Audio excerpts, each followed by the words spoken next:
welcome to BaseTv, and it's time for the spotlight. You know what they say? He who fights and run away lives to fight another day. Fight right and look like I'm dressed for a fight. So I want you to meet my guest who is in the business of organizing fights one after the other. Welcome the Chief Executive Officer of Balmoral Group, Dr. Ezekiel Adamu. Thank you very much. Thanks for having me here again, and thanks for being here. You know, it's funny when you say fight. Sometimes I'm in public and I'm on my phone and I'm talking about, no, you fight, you knock him out. And people are looking at me like, what was it on about? Yeah. So it's just up in the fight business. So, all right. So before we formally get into this conversation, so we have to lock rings here now. Let's go. Right. So congratulations once again. You've been able to pull out the latest edition of the Chaos in the Ring in Lagos, and it's got tongues wagging. That's the truth of the matter. So how does it make you feel? I know, Mama, me and you have had a lot of interviews in the past, and I always tell you something. For us, it's never about perfection. It's always about momentum for us, and we just keep growing, and the next one will definitely be better than this one. So it's momentum. I feel like we are definitely growing, but we are not where we have that vision we want to be. Like my mentor always said to me that people don't buy into your vision, they buy into momentum and traction. So I think the momentum and traction is building, and that's what you can see rolling. So staying with the momentum and the traction we've got right now, and seeing where the state of boxing in Nigeria, how much of work do you feel you need to put in right now? You're just one man alone trying to do this, revive the interest of boxing in Nigeria.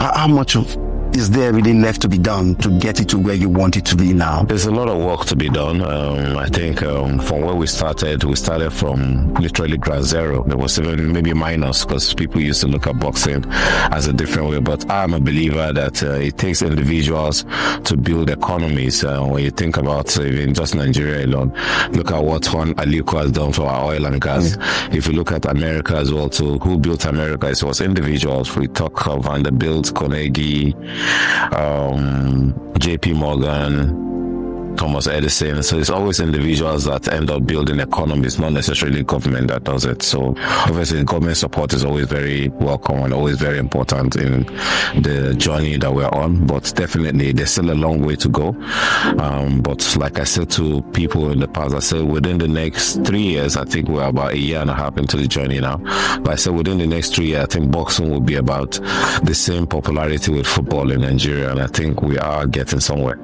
Now, I want to stay on this momentum a bit, and you talked about now, from what you said, there is a roadmap, and you're looking at 3 years roadmap to get boxing to that level you want it for Nigeria. And so when you first sat down to come up with this franchise of Chaos in the Ring, were you scared at the size of your vision, and how did you surmount that? So I think this will go to the young people. I don't think I chose boxing. I think boxing chose me. I'm on a journey to become a better version of myself, to become a blessing to the country. And we stumbled with doing football for a while. We've been doing sport. Incidentally, I also came from a sport family. So boxing just found me along the way. And as we get along, you find out how deep it is, how crazy the vision is, and every single day my vision just keep expanding. I didn't come up in this from the beginning and say, oh, this is where we want to go, this is how we want to get to. Yes, there's a vision of where we want to get to, but when you're in the arena of life, you find out that the plans you have is never going to work out the way you have it in your head. As you get along, people, opportunities, resources, everything opens up for you to make the right decision. I mean, look at you, Omash. We've had the different interviews in the past, and you can see that our journey just crossed each other's path. And at some point, we'll be talking about the game of boxing in the next 5 years. We'll be talking about, wow, look at how far we've come, look at how we've done. But it's always like that on the journey. So which brings me to the perception about boxing, and people would say it's quite a dangerous sport, and there's this illusion, or if you like, it's a fallacy. They say when people begin to retire after they leave boxing, it does a lot of damage to the health, and they will point out to great boxers like Muhammad Ali and others. So what do you have to say in terms of breaking that myth around boxing? Listen, there's no playing around it. Boxing is a dangerous sport. It's a contact sport, and even footballers sometimes when they leave, you always find out that there's no athlete without injury. talk less of an athlete that's what you do is boxing, especially when you're boxing at the highest level. There's always a time to call it quits, and that's why you have your managers or you have people around to help you grow and manage you into the sport so that you don't become careless. So I think it's responsibility of each athlete to protect himself, whether boxing, whether athletics, whether football. The responsibility is when it's time for you to call it quits, when it's time for you to step aside, you will. But when you see Muhammad Ali, the greatest of all time, he fought so many people, there's always going to be a level of damage. But the way boxing is nowadays, so many boxers available, you don't need to fight every month to entertain. You fight 2-3 times a month, you make good money, take care of yourself, take care of your family, and that's the level we're trying to get to in Nigeria as well. So you've done 3 editions right now, and because the youths are basically going to be the targets for, to enlist them into it. And I remember meeting you by the side of a press conference, and I spoke about how the talents, being able to attract them, and you mentioned one of them who signed a multi-million dollar contract already, and they'll be fighting monthly. I'd like you to expatiate on that, to begin to see the opportunities you are bringing to Nigeria as a result of this franchise chaos. Okay, so this is the 3rd one on the zone. We've done quite a few before we got our deal with the zone. So yes, we have been on the journey for a while, and I'll bring up the first one. I would say in terms of our success story was Yusuf Adeniji. I remember on a Saturday afternoon, someone said they had a boxer that was really a prospective boxer. They wanted to meet him, and I was at home on Saturday. I was like, please, I'm tired, I don't have time for it. He said, no, I think you should really meet this kid. He's a really good kid. So I drove down here. It was one of those days that the president was in town, so driving down the Balmoral bridge, there was heavy traffic. I was like, oh God, who sent me here? So we got here, and at the gate, I didn't even see. I drove in, and when we drove in, I said, where is the boy? They said, the boy is outside. I didn't see any boxer outside. They said, the boy is outside. I said, let him in, and they brought some boy, lanky boy like this, looking like a bus conductor. I said, you a boxer? He said, yes, I'm a boxer. I said, okay, show me your record. Show me. The record was very impressive because he had a record of like 15-0. I said, wow, this is impressive. Let's see your fight. And I saw his fight, and every time he go into the ring, the commentator always saying, oh, this guy can box, but he always did the magic. So found somehow worked on him, and there was the first WBC Grand Prix that was being done in Riyadh, and we got him the competition to go represent Nigeria in Riyadh for professional boxing, which was the maiden edition of it. I tell you what, when this guy he was coming from K2 Alakpere. When he was coming from K2, he barely had transport to even take bus from K to Alapari to come and see me here. And within the first few months of working with him, we got him to fight on one of our Friday fight nights, sent him to Ghana for training camp, and he got to Saudi, fought and got to the level of quarterfinals. This boy couldn't even afford bus trip for himself to get to my office, and within the short space of time he earned almost about $120,000, which obviously was life-changing. We also did our own part by ensuring that we'll go back to his community and do our own give back and raise back to the community, which we did. And the next time he was fighting on our card in December, the whole of K2 Alapare came down to support him because he was finding a way of giving back, and that's why we have our give back way, which is a ring of hope, where anybody fighter that fights on our card, we always have to go back to the grassroots, to their communities, and do some level of give back to their community, because we understand that in building the sport, we need a community to also come with it, because this community is a community sport. Anytime a boxer is coming, when the community comes in mass, it makes him marketable as well too. So it's not about building the boxer alone, we also need to build the community for community to rise up to that aspect. So that has been really, really helpful. At some point when he was fighting in Saudi, the community put money together to rent a screen and put it in the school for them to watch their son fighting. That was for me one of the biggest wins that we've had so far.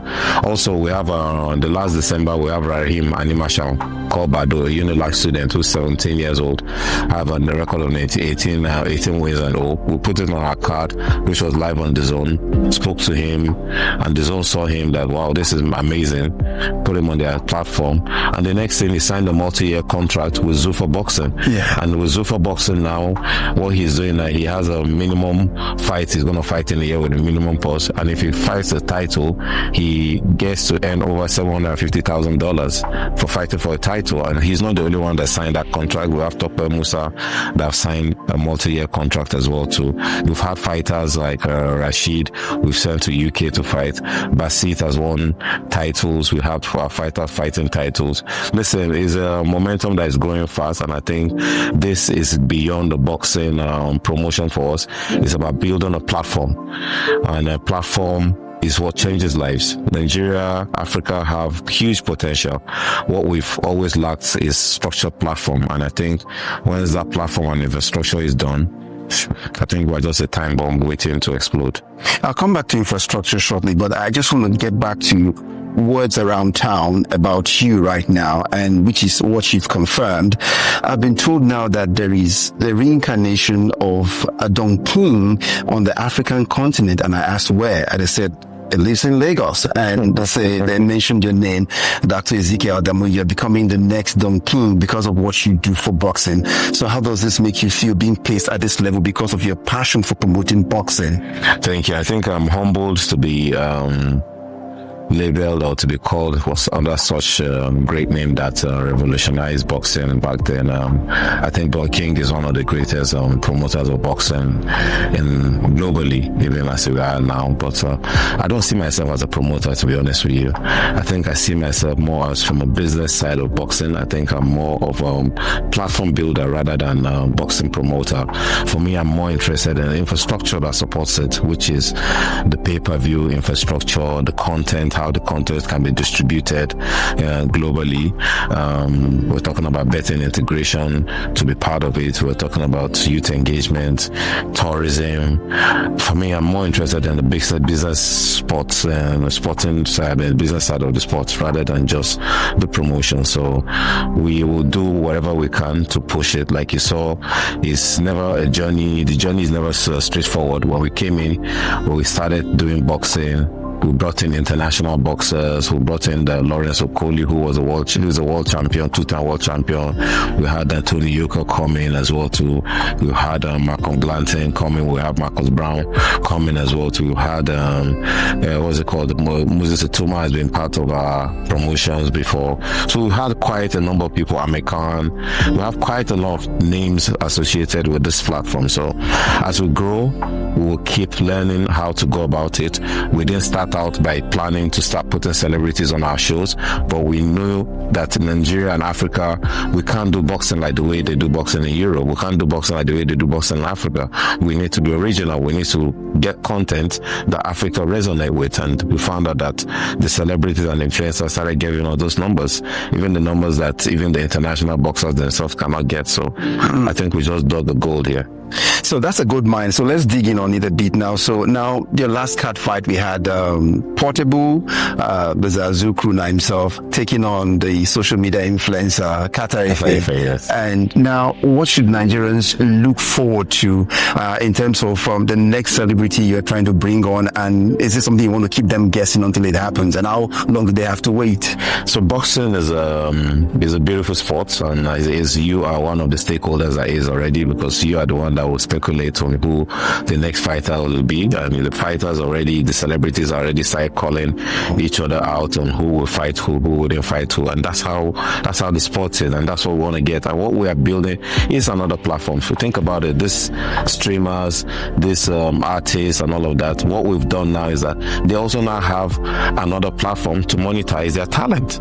If you're an artist, all you need to do was music before. Now, there's now boxing for you to monetize your talent. So it's another platform for us to do that. And expect a lot more unpredictability, a lot of raw energy, a lot of war, a lot of fights. And boxing is a beautiful game. That's why I love it. You can do and undo in boxing. You can say whatever you want to say in boxing. So it's a beautiful sport. And I think Nigerians and Africans should be really excited for the future of what we're bringing, future of entertainment here.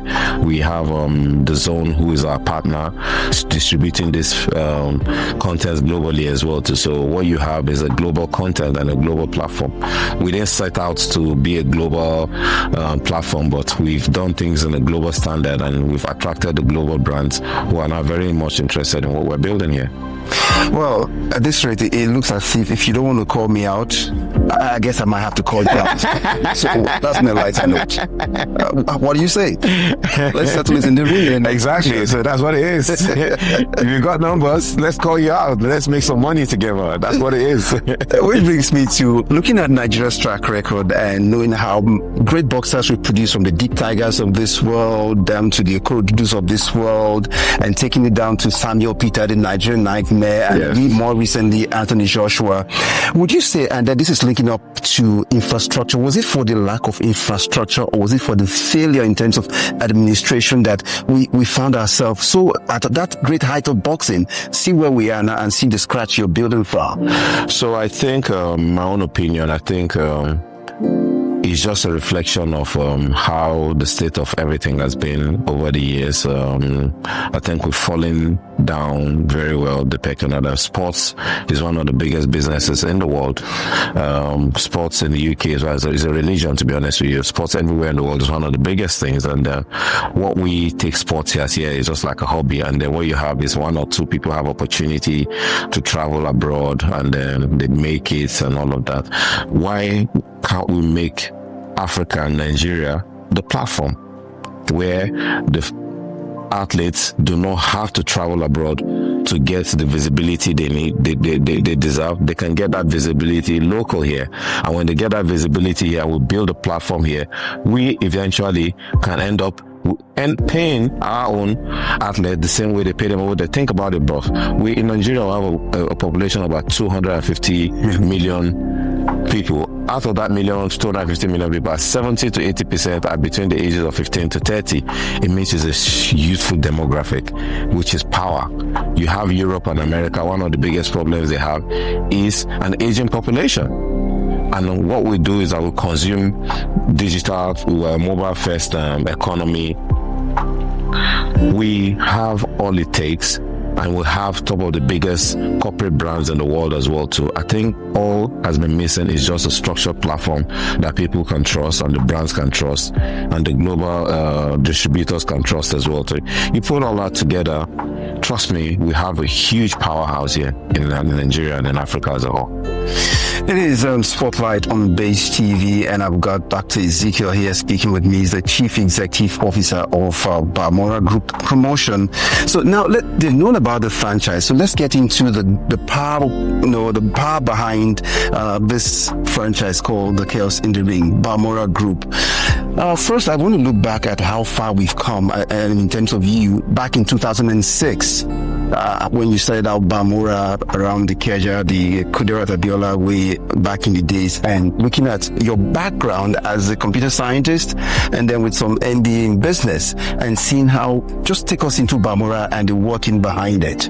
Okay, so started, I think I've now, there's always something that they say, know thyself. I think I've come to realize that I'm more of an artist and a creator rather than a manager. Because I remember when I started off, when I moved back to Nigeria, it was about 2006. I was fortunate enough because I used to travel for a lot of international sports and events with my dad, because my dad used to run Nigerian sports for a while. So I've seen venues, I see how things were done. So by the time I moved back to Nigeria 2006, at that time, there was nothing about event centers or venues at all. What used to be the bragging right at that time was that people used to have street parties. And the bragging right was like, MKO did his son's wedding, and he blocked off like 20 streets. People couldn't get to their home. Oh, Mr. Kola had a wedding on this road. He blocked off 10 streets. People couldn't get out their home. So that was the bragging right.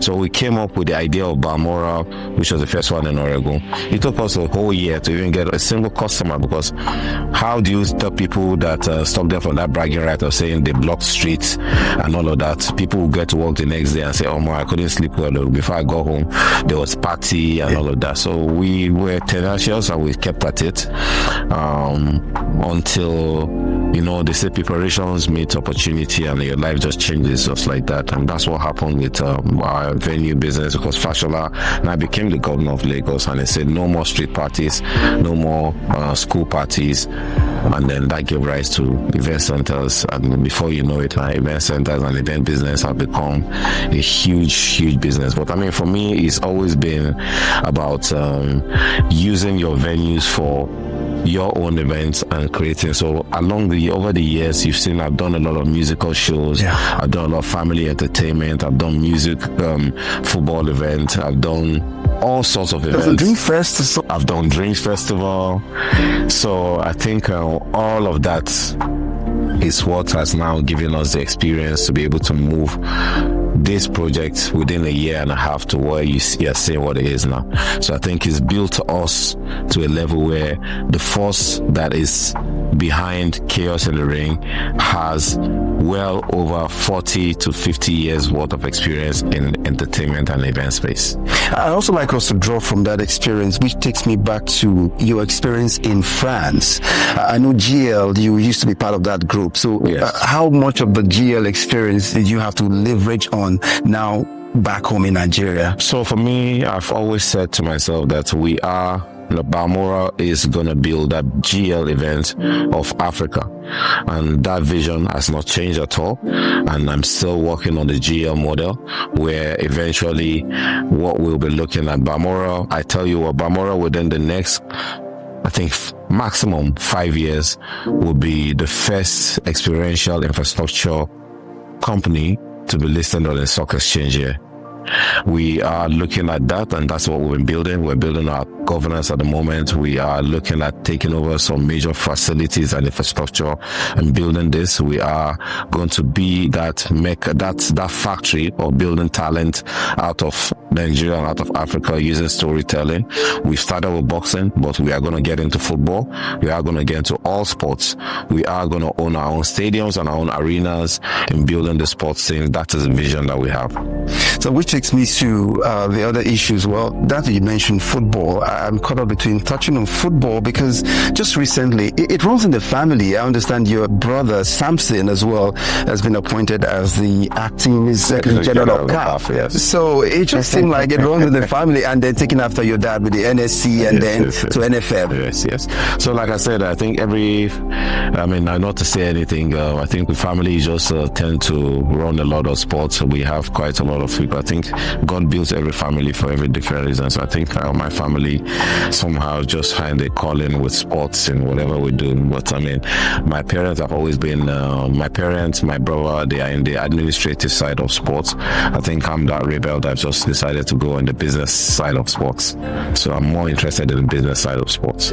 So we should moving away as we wrap up the conversation. And I see the events you do, you're into events management. And these events you do, have you thought about the tourism potential for the country? Imagine all of these things you're talking about, building the mega infrastructures that would attract people to come in here, and with every event means people would come into the country. Are you looking at that side of the business? Like I said to you earlier, people don't buy into your vision. Eventually they buy into traction and momentum. We've written letters to the Ministry of Tourism. We've had several meetings with tourism ministry. There's no time we don't write to them. And I tell you, I'll just give you an example. The last event we did, which was in October, we had almost about 300 to 400 tourists coming to come and see the fight we did at Onyekon Stadium, because the fighters came in, international media came in, their fans came in as well, so which is a huge potential and huge boost for tourism. We've also had the last one we had with Lawrence Okoli and Tony Yoka as well. So these are two big international. They also came with their fans as well. We came with international media, and you saw the number of people that came in as well too. With the Portable and Qatar main card as well too, we had a lot of international media coming. We had fans of fighters coming, because we have fighters from Tanzania, from all over and all of that. Listen, the Saudi use boxing to push tourism in their country. The biggest sporting spectacle in Africa that's still here, which is still the Rumble in the Jungle by the Mobutu, was tourism. There's a fight going on in Egypt this weekend, which is Usyk versus Van der Vet, which is also tourism. So this is a huge, and I remember I mentioned to you earlier that this is a huge boost for sports tourism in Nigeria as well too. And I believe eventually the government will catch a wind of what we are doing, and I believe at the right time they will see how serious what we are building here, because what we are building here is serious business. He has a global attention. He's only going to grow. The next card is always bigger. Like I told you, what we will not do is regress, and what we will not do is aim to be too big in a short time.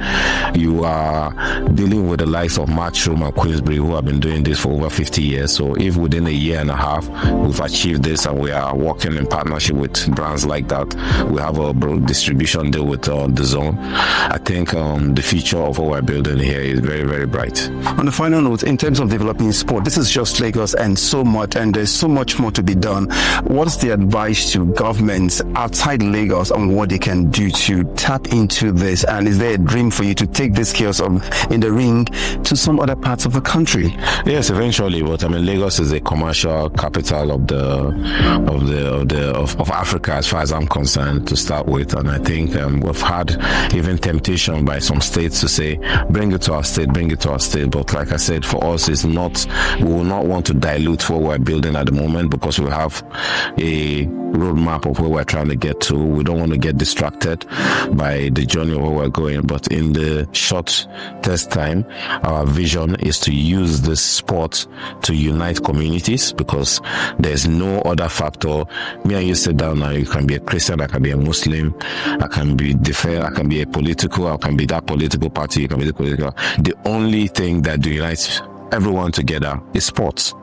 And the power of sports, I think, is still very much untapped in Nigeria, and I think that's where Balmoral comes in. So, Adamu, this is a point we have to thank you very much for giving us your time. It's been awesome, and so we look forward to the next chaos in the ring. Yes, next chaos in the ring, July 31st. We're bringing more chaos. Watch out. Let's go.